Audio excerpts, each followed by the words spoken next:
Welcome to the West Wing Week, your guide to everything that's happening at 1600 Pennsylvania Avenue. But first, a brief message for the Department of Labor's Career Video Challenge. What do you do? In a short video, show me what makes one of 15 high-growth careers a good job, and you could win $1,000. Is the Secretary of Labor on that list? Nope, sorry. This week, May 14th to the 20th, or 85-ton electric arc furnace. On Friday, May 14th, the halls of the West Wing were even more safe than usual, as some of America's best police officers were honored by the White House as part of the Top Cops program. I'm going to say even nicer things about you outside, but I think in private, I just want to say how proud we are of you. Being a hero isn't always easy. As Officer Ryan Jacobson, who's being honored here today, said of his own experience, it's one of those things in your life you can never prepare for fully, and that you hope never happens again. Later, the President convened a meeting of cabinet members and administration officials to assess the progress made to stop the BP oil leak in the Gulf of Mexico. And I'm not going to rest or be satisfied until the leak is stopped at the source, the oil in the Gulf is contained and cleaned up, and the people of the Gulf are able to go back to their lives and their livelihoods.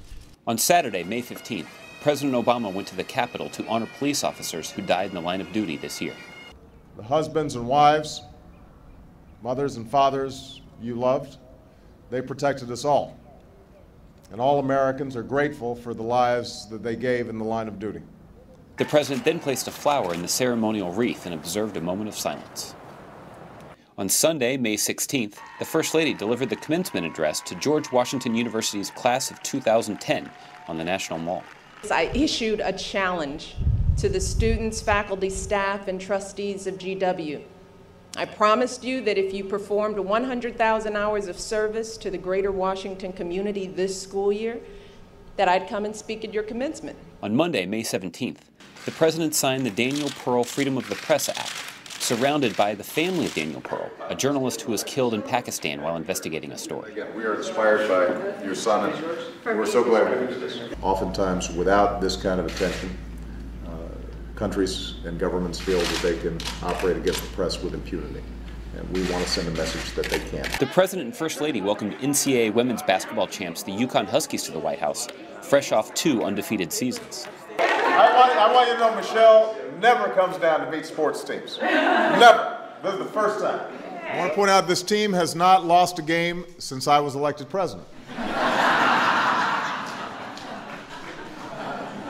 I'm just saying. On a rainy Tuesday, May 18th, the President left Andrews Air Force Base for rainier Youngstown, Ohio, where he visited V&M Star, a steel tube manufacturer. Thanks to a Recovery Act project, V&M Star will soon expand their operations and hire 350 more workers. You got some excellent people working for you. We have great people. That's why we're here. The President then talked with V&M workers about his plan to further strengthen the economy and create jobs. Hey, guys. How are you? How you doing, buddy? How are you, sir? And I'm not going to stand here and pretend that things are back to normal or even close to where they need to be. I read too many letters each night from people who are hurting, who are still out of work. So I know things are still tough out there, but I will tell you one thing. It's people like you, people in towns like Youngstown, all across America, that I'm thinking about every single day when I go to the Oval Office. On Wednesday, May 19th, the President and First Lady welcomed President Calderon and Mrs. Zavala of Mexico to the White House, with an official arrival ceremony featuring the honor guard and a 21-gun salute. You said you go that side. I'm supposed to be. Are you sure? Yes. Supposed to be on the right. I'm just teasing. We just want I've only been briefed like 8 times on this. Only? Welcome to the United States. President Obama then met with President Calderon in the Oval Office to discuss our nation's important mutual interests. When a flu spreads, or an earthquake strikes, or cartels threaten innocent people, it affects lives on both sides of our common border. When our neighbors are in need, whether in Honduras or in Haiti, we respond together. The state dinner was held in the East Room, where toasts were made before the meal was served. In life, it's not enough to want your dream. As the extraordinary writer Octavio Paz wrote in one of his poems, you must deserve your dream. And so, Mr. President, I propose a toast to the dreams of our children.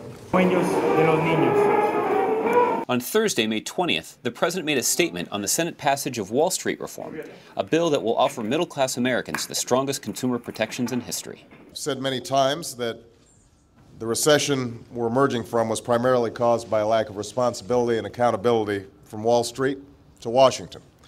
It's part of the reason our economy nearly collapsed. It's what led to countless home foreclosures, the failure of community banks and small businesses, and a cascade of job losses that have left millions of Americans out of work. And that's why I made passage of Wall Street reform one of my top priorities as president, so that a crisis like this does not happen again. To find out more information on any of these topics or to see complete videos of these events, go to whitehouse.gov. And thanks again for checking out your West Wing Week. I didn't see any evidence, but I know that you're building Iron Man suits somewhere in here.